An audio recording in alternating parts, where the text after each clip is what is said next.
ফেসবুকে কাজ করতে এসে কত মানুষের কত রকমের কথা শুনলাম, আত্মীয় স্বজন, বন্ধু বান্ধব, এমনকি ফেসবুকে রয়েছে কিছু মানসিক বিকারগ্রস্ত লোক যারা আমাকে গালি দিতেও ছাড়ে নাই।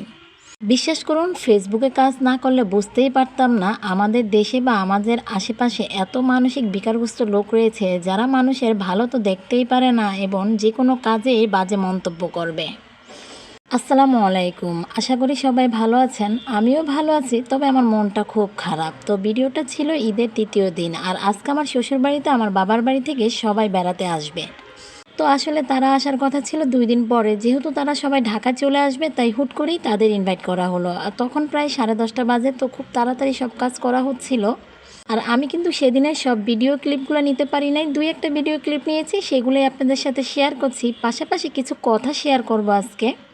আমি এই ফেসবুক পেজটা খুলেছিলাম মূলত বিজনেস করার জন্য, পরবর্তীতে আর বিজনেস করা হয়নি। তো যাই হোক, এই ফেসবুকে আমার যখন ফার্স্ট একটা ভিডিও ভাইরাল হয়, সেই ভিডিওটা ছিল ফানি ভিডিও। ওখানে আমাকে দেখাও যায় নাই, আমার কোনো ভয়েসও ছিল না।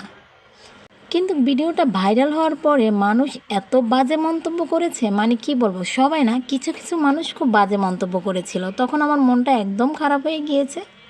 আমার প্রথম ভাইরাল হওয়া ভিডিওটা এমন ছিল যে মাসের শুরুতে আমরা হাজব্যান্ডের পকেট থেকে টাকা নেই, তারপর মাসের শেষে সেই টাকাগুলোই আবার হাজব্যান্ডরা ফেরত দেয়, কারণ মাসের শেষে তাদের হাত খালি থাকে।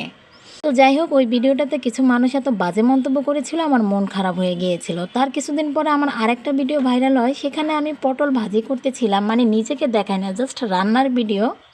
আর সেই ভাইরাল হওয়া রান্নার ভিডিওতেও কিছু পাবলিক আমাকে গালাগালি করেছিল আমার ইনবক্সে এসে। আমি তো অবাক হয়ে গেলাম, একটা রান্নার ভিডিও যেখানে আমার ভয়েস নাই, কোনো কথা নাই, তারপরও মানুষ বাজে মন্তব্য করলো।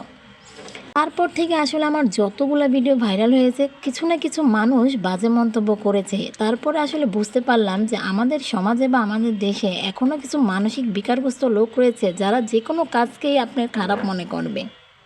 আসলে এই মানুষগুলাকে নিয়ে না কিছুই বলার নাই। এরা নিজের জীবনে এতটাই হতাশ যে অন্যের জীবনে কি হলো না হলো তাদেরকে নিয়ে পড়ে থাকে, আর বাজে মন্তব্য করতেও এরা দ্বিধাবোধ করে না।